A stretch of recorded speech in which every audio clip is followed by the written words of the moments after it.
शुभ मध्याह्न। मित्रों, जैसे इस कोरोना जैसे महामारी में हम आपको ऑनलाइन सेवा दे रहे हैं और इस ऑनलाइन सेवा का आप लोग लाभ अवश्य उठाएँ। हम इस समय पर्यायवाची को लेकर के भाग 6 पढ़ाना चाहते हैं और आप लोग यूपीएसआई हुआ, यूपी टेट, सुपर टेट और ऑल वनडे एग्ज़ाम के लिए जो भी पर्यायवाची से क्वेश्चन उठते हैं उनसे संबंधित कुछ बातें दी जा रही हैं और मेहनत कीजिए, मेहनत का लाभ आपको अवश्य मिलेगा। आइए कुछ पर्यायवाची को आगे लेकर चलते हैं और इसके पहले मैं पर्यायवाची कुछ जीव से संबंधित बताया था, उन्हीं जीवों में आज चलते हैं गाय की तरफ। तो ऐसा माना गया है गाय एक जातिवाचक संज्ञा है। क्या है? जातिवाचक संज्ञा है और गाय एक तद्भव शब्द भी है। यह एक तद्भव शब्द है। इसका तत्सम होता है चाहे आप गौ कहो चाहे धेनु कहो, तो गौ एक तत्सम शब्द बनेगा। गाय शब्द बड़ा पवित्र है। वास्तव में हमारे धार्मिक पौराणिक आख्यान में गाय हमारी माता ऐसा मिलता है। पशुओं में सबसे पवित्र पशु के रूप में माना जाता है। गाय के दूध, गाय के गोबर, गाय का घी, गाय का मूत्र और गाय का दही इस तरह से मिला करके पंचामृत का भी निर्माण भी होता है। ध्यान दीजिएगा, गाय से बहुत ही ज़्यादा लाभ होते हैं। आइए देखते हैं गाय का अगला नाम। एक नाम इसका धेनु भी है। ध्यान दीजिएगा, गाय जो है ये कल्याण करने वाली है और कल्याण करने वाली जब गाय है इसलिए इसको भद्रा कहते हैं। भद्र माने कल्याण करने और भद्रा माने कल्याण करने वाली। तो कल्याण करने वाली, मंगल करने वाली भावना के अर्थ में गाय जानी जाती है, इसलिए गाय का नाम क्या पड़ा? भद्रा। ध्यान दीजिएगा, देवताओं का पवित्र पशु माना गया है, इसलिए इसको क्या कहते हैं? सुरभ ही कहते हैं। मैंने कल भी बताया था, अगर यही सुरभ से सुरभि आ जाता तो ये हिरण बन जाता। क्या बन जाता? हिरण। अगर वही सुरभि है तो गाय और सुरभि है तो हिरण का पर्यायवाची होगा। दोनों शब्दार्थ को आप देख सकते हैं, बहुत ही महत्वपूर्ण शब्दों में से एक शब्द है। आगे बढ़ते हैं गाय के पर्यायवाची में। इसका एक नाम रखा गया है दोग्धी। दोग्धी उस गाय को कहते हैं जो दुधारू होती है। दूध देने वाली जितनी गाय है उसको क्या कहते हैं? दोग्धी भी कहते हैं। ये भी महत्वपूर्ण शब्दों में से एक शब्द है, पूछा जा सकता है। और ध्यान दीजिएगा, गाय का एक नाम है गौ। इसी को आप लोग गैया भी कहते हैं, तो सब साधारण शब्द है। ध्यान दीजिएगा, सफ़ेद होते इसलिए इसको गौरी भी कहा जाता है। गौरी का भी नाम किससे लिया गया? गाय से लिया गया है। ये भी तात्पर्य आपके लिए बहुत ही महत्वपूर्ण है। ध्यान दीजिएगा, इसका एक नाम पैसुनी है। ध्यान दीजिए, मैंने जब पैसुनी शब्द पढ़ाया था तो ये नदी का भी पर्यायवाची था। पैसुनी गाय को क्यों कहते हैं? पै माने दूध होता है, स्वैवित माने बहना। वास्तव में जितनी दुधारू गाय होती हैं, दूध देने वाली गाय होती हैं, उनको क्या कहा जाता है? उनको कहा जाता पैसुनी। और जितनी बहती हुई नदियाँ होती हैं, जिन नदियों का जल बहता रहता है, उनको क्या कहा जाता है? पैसुनी कहा जाता है। इसलिए पैसुनी एक ऐसा शब्द है जो गाय का भी पर्यायवाची है और किसका पर्यायवाची है? नदी का भी पर्यायवाची है। तो जानकारी आपको हो गई होगी। इस तरह से अगर कभी क्वेश्चन किया जाए गाय के पर्यायवाची में, गौ, धेनु, भद्रा, सुरभि, दोग्धी, गौ, गैया, गौरी और पैसुनी, ये सब किसके पर्यायवाची हैं? गाय के पर्यायवाची हैं। तो इस तरह से गाय के पर्यायवाची अपेक्षा करता हूँ आप लोग समझ गए होंगे। आइए अगला पर्यायवाची देखते हैं। अगला पर्यायवाची है बंदर। चलिए, बंदर एक जातिवाचक संज्ञा, गाय भी जातिवाचक संज्ञा है। ध्यान दीजिएगा, यह एक तद्भव शब्द है। इसका तत्सम होता है वानर। तो वानर एक तत्सम शब्द हो गया। इस तरह से बंदर एक तद्भव शब्द होगा और वानर एक तत्सम शब्द होगा। ध्यान दीजिएगा, शाखा पर उछल कूद करने के कारण इसका नाम क्या पड़ा? शाखा मृग नाम पड़ा। क्या नाम पड़ा? शाखा मृग नाम पड़ा। तो शाखा पर उछल कूद करने के कारण इसको शाखा मृग के नाम से भी जानते हैं। ध्यान दीजिएगा, इसका एक नाम मरकट है। मरकट का तात्पर्य चालाक भी होता, मरकट का तात्पर्य नटखट भी होता है। बंदर की जो जातियाँ होती अपने आप में बड़ी चालाक जाति होती है, इसलिए इसको क्या कहते हैं? मरकट भी कहते हैं। बहुत महत्वपूर्ण शब्दों में से एक शब्द ये भी रखा गया। अगला पॉइंट ध्यान दीजिएगा, इनके एक नाम कपि हैं। ईश्वर का प्रतीक माना गया, इसलिए इसको हरि भी कहा गया। तो बंदर का एक नाम हरि भी रखा गया है, ये भी महत्वपूर्ण शब्दों में से एक शब्द है। कभी भी पूछा जा सकता है, हरि माने मोर होता है, हरि माने विष्णु होता है, हरि माने शेर भी होता है, हरि माने बंदर भी हो गया। ध्यान दीजिएगा, इस तरह से कई अर्थों में हरि का रूप लिया जाता है। तो हर एक बंदर का भी पर्यायवाची रखा गया है, इसे भी आप लोग जानकारी में रखिएगा। ध्यान दीजिएगा, ये जब भी बोलता है किकियाता है, किकियाता है, इसलिए इसको कीस भी कहते हैं। तो किकियाने के कारण बंदर का नाम कीस पड़ा। और जितने बंदर के राजा होते हैं उनको क्या कहते हैं? कपीस। और कपीस हनुमान जी का भी पर्यायवाची है। तो जाने रहिएगा, बंदर भी कपीस है और हनुमान जी का भी पर्यायवाची कपीस है। कभी भी शब्दार्थ पूछा जा सकता है। अब ध्यान दीजिएगा, आपके एग्जाम में सबसे महत्वपूर्ण शब्द कौन है? सबसे तद्भव तत्सम तो अत्यंत महत्वपूर्ण है। शाखा मृग और मरकट, ये दोनों शब्द अति महत्वपूर्ण हैं, जहाँ से क्वेश्चन सबसे ज़्यादा दिया जाता है। इस तरह से अपेक्षा करता हूँ कि गाय और बंदर के पर्यायवाची को आप लोग याद कर सकते हैं, बेहतर कर सकते हैं। अगला पर्यायवाची है कुत्ता का पर्यायवाची। तो आइए अगला पर्यायवाची देखते हैं आप सबके लिए। वो किसका पर्यायवाची है? कुत्ता का पर्यायवाची है। तो आइए अगले पर्यायवाची की ओर बढ़ते हैं। कुत्ता, काफी लोग एक दूसरे को भी प्रयोग कर देते, मानव में भी मजाक मजाक में। फिलहाल ऐसा करना नहीं चाहिए। जो जिस लायक हो उसको उसी लायक ही, मानव है तो मानव प्रकृति में ही रखिए। चलिए भाई चलते हैं कुत्ता की तरफ। कुत्ता एक तद्भव शब्द है। कैसा शब्द है वीरों? तद्भव। ध्यान दीजिएगा, इसका एक नाम है तत्सम में कुक्कुर। तो इस तरह से तत्सम ये हो जाएगा कुक्कुर। तो कुत्ता एक तद्भव है, कुक्कुर एक तत्सम है। ये भी महत्वपूर्ण शब्दों में से एक शब्द है। ध्यान दीजिएगा,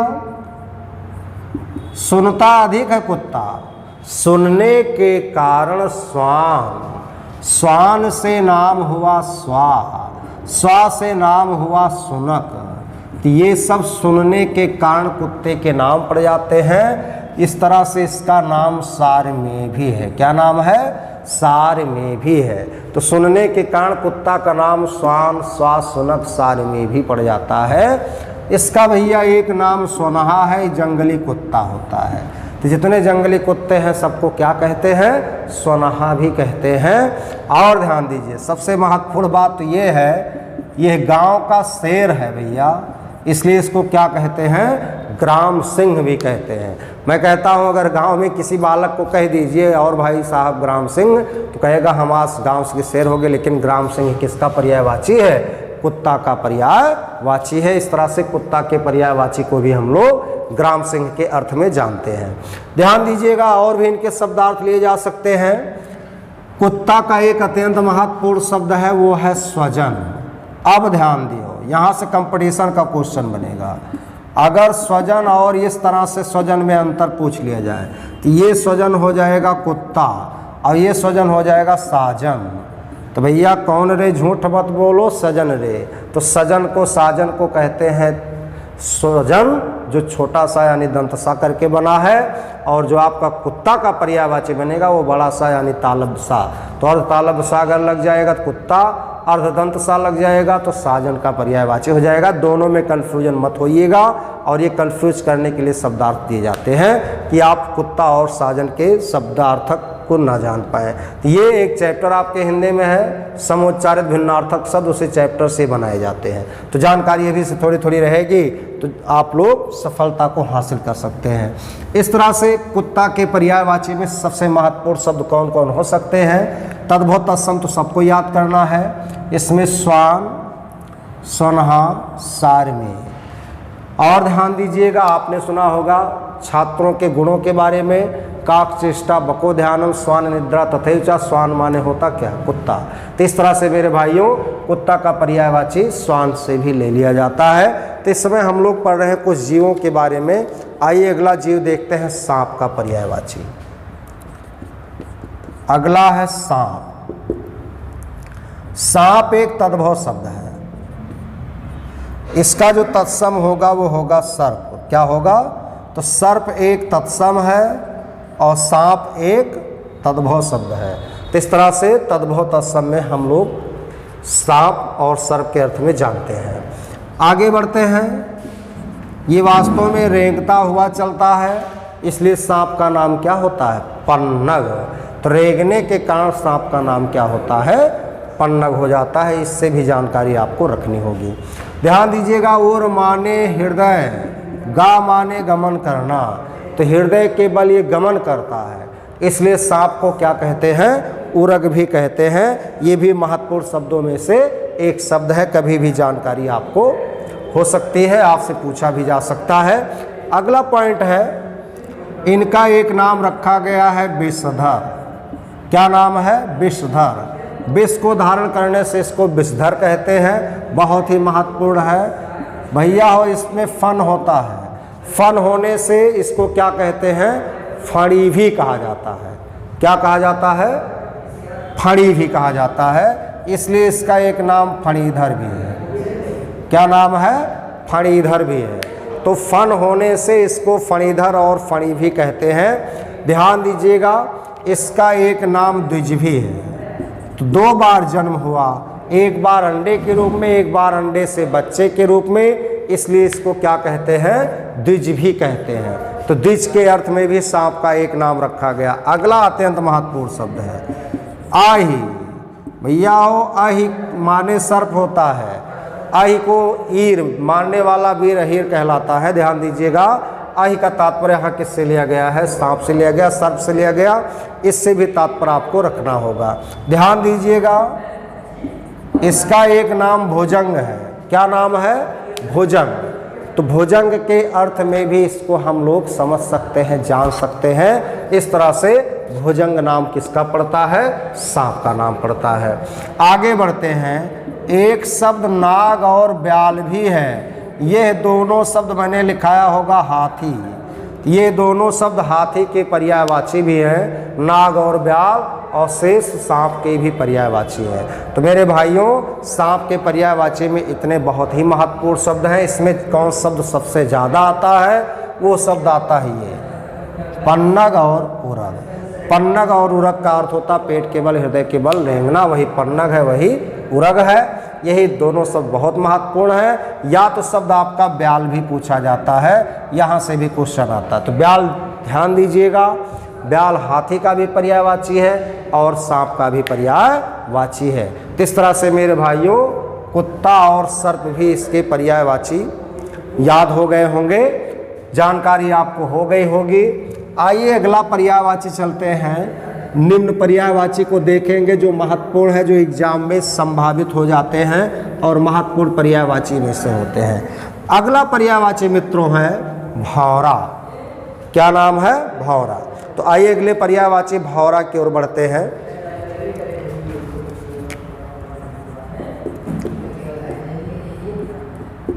भौरा एक तद्भव शब्द है। कैसा शब्द है? तद्भव। इसका तत्सम क्या होगा? भ्रमर होगा। तो भ्रमर एक तत्सम शब्द होता है। इस तरह से भौरा एक तद्भव, भ्रमर एक तत्सम शब्द है। जानकारी आपको तद्भव तत्सम भी हो जा रही है, सीधा पर्यायवाची भी आपको। आप ध्यान दीजिएगा, वास्तव में भिन्न भिन्न करके, भन्न भन्न करके उड़ता है, इसलिए इसको भृंग कहते हैं। इसकी सबसे बड़ी विशेषता उड़ने के साथ साथ आवाज़ भी करता है, इसलिए इसको द्विरेफे भी कहते हैं। क्या कहते हैं? द्विरेफे। तो भौरा का नाम भृंग भी है और द्विरेफे है। एक शब्द बहुत ही महत्वपूर्ण है, यहाँ से क्वेश्चन आता है, पूछा जाएगा अली और अली में क्या अंतर है। तो अली माने मित्रों सखी, भौरा, और अली माने सखी होता है। इन दोनों शब्दार्थ को थोड़ा ध्यान रखिएगा, बहुत ही महत्वपूर्ण है, यहाँ से क्वेश्चन बनता है। इस समुच्चारित भिन्नार्थक चैप्टर का एक क्वेश्चन है, पूछा जाएगा अली और अली में क्या अंतर है। तो अली माने भौरा, अली माने सखी होता है। इस तरह से जानकारी आपको होनी चाहिए, बहुत ही महत्वपूर्ण शब्द है, यहाँ से क्वेश्चन बन सकता है। अब ध्यान दीजिएगा, इसका भौरे का अगला नाम क्या होगा। इसका एक नाम है षडपद। षडपद का अर्थ होता है जिसके 6 पैर हो। तो 6 पैर वालों के रूप में जो जाना गया, भौरा जाना गया। इसमें बहुब्रीहि समास भी है। कौन समास है? बहुब्रीहि समास है। बहुब्रीहि समास के अर्थ में इसको क्या कहते हैं? षडपद भी कहते हैं। क्या कहते हैं? षडपद कहते हैं। आगे बढ़ते हैं, बहुत ही महत्वपूर्ण शब्दों में से षडपद है, आता जाता है।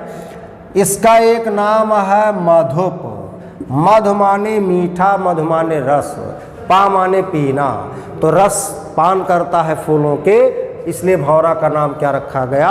मधुप रखा गया है। इसीलिए एक नमवा है भैया मधुभक्षी।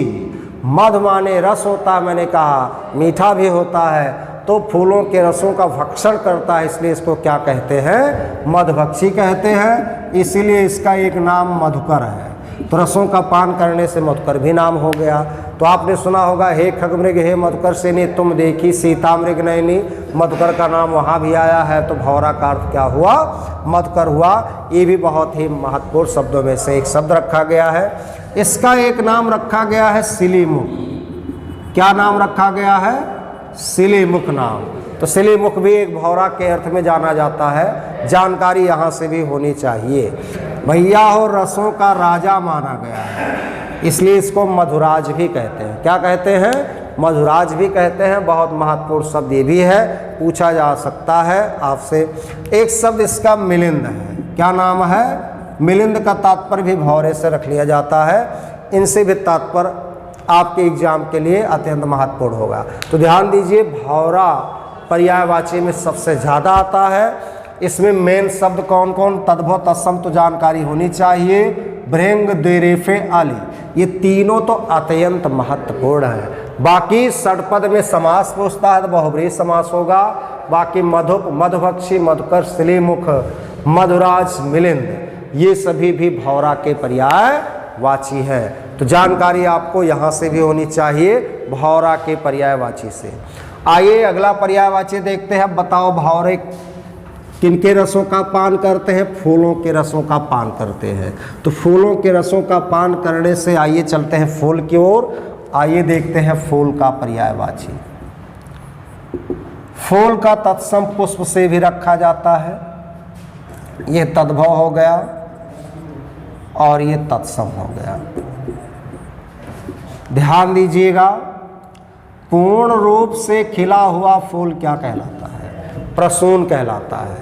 तो प्रसून बहुत ही महत्वपूर्ण शब्द है। ऐसा फूल जो पूर्ण रूप से खिल गया हो उसे क्या कहते हैं? प्रसून भी कहते हैं। ये भी महत्वपूर्ण शब्द है। अगला पॉइंट है, जितने पीले रंग के फूल होते हैं उनको कुसुम कहा जाता है। क्या कहा जाता है? कुसुम। तो पीले रंग वाले फूल को कुसुम, पूर्ण रूप से खिला हुआ फूल प्रसून, और पुष्प भी कहीं कहीं मिलता सफ़ेद रंग का।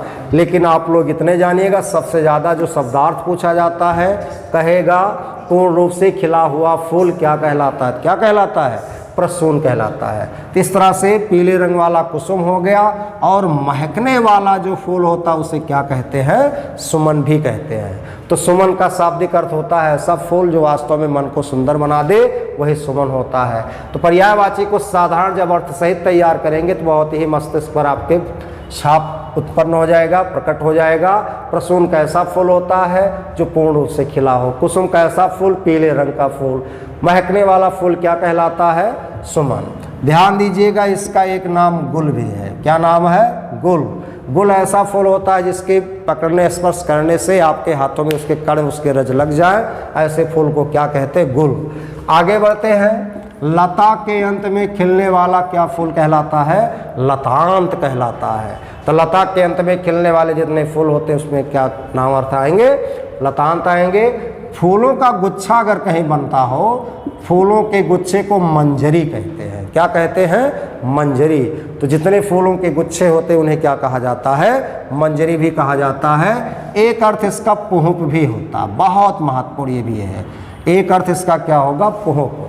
तो पुहुप भी फूल के अर्थ में आते हैं। इस तरह से फूल के पर्यायवाची में पुष्प, प्रसून, कुसुम, सुमन, गोल, लतांत, मंजरी, पुहुप, ये सभी किसके पर्यायवाची हैं? फूल के पर्यायवाची हैं। तो आइए फूल के पर्यायवाची के साथ साथ कली का भी पर्यायवाची देख लेते हैं। कली का जो रूप बनाया जा सकता है, मान लीजिए ये कली है,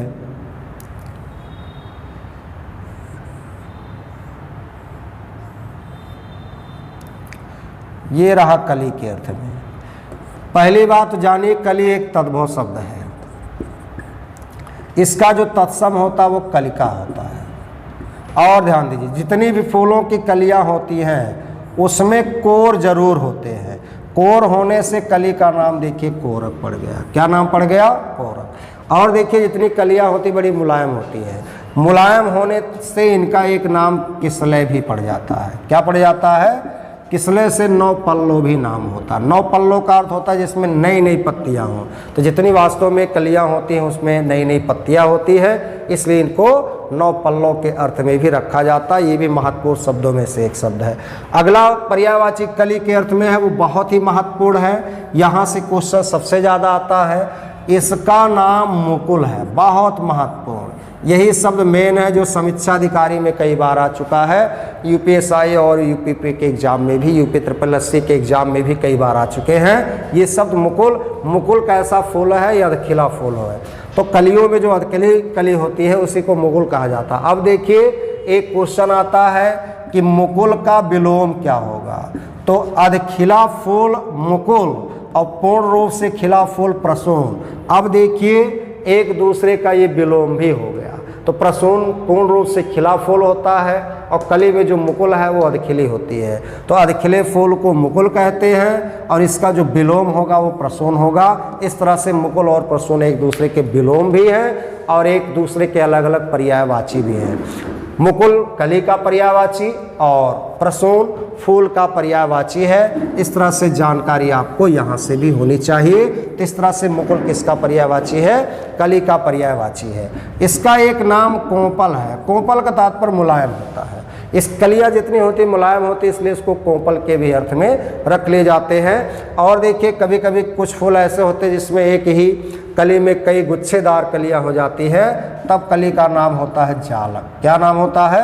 जालक। इस तरह से जालक भी किसके पर्यायवाची होंगे? कली के पर्यायवाची होंगे। तो जानकारी आपको होनी चाहिए। इसका एक नाम है ताम्र पल्लव। ताम्र का मतलब तांबे आकार का, यानी इतना कोमल हो उनका रूप आकार, उनका रूप रंग तांबे के जैसे हो जाए, तब कली का नाम क्या होता है?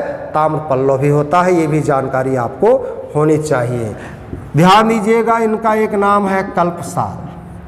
कल्पसाल के अर्थ में भी कली का अर्थ ले लिया जाता है। आपके एग्जाम में सबसे महत्वपूर्ण जो पर्यायवाची है कली में, या तो मुकुल आएगा, या तो कोंपल आएगा, या तो कोरक। यही तीन शब्द अत्यंत महत्वपूर्ण है। जब पूछा जाए कलियों का समूह क्या कहलाता है तो आप क्या उत्तर देंगे? जालक। यहाँ से वाक्यों के लिए एक शब्द भी आ जाता है। तो अपेक्षा करता हूँ कि पर्यायवाची शब्द आपको याद हो जाते होंगे और अर्थ सहित जब आप लोग इसको याद करेंगे सारे पर्यायवाची आप तैयार कर सकते हैं। इस तरह से कुछ फूल, कुछ कली से संबंधित और कुछ जीव से संबंधित पर्यायवाची हम आपको आज आपके सामने प्रस्तुत किए थे। आप लोगों को कैसा लगा आप लोग कमेंट जरूर कीजिएगा। कमेंट के साथ साथ लाइक, सब्सक्राइब और शेयर जरूर कीजिएगा। धन्यवाद।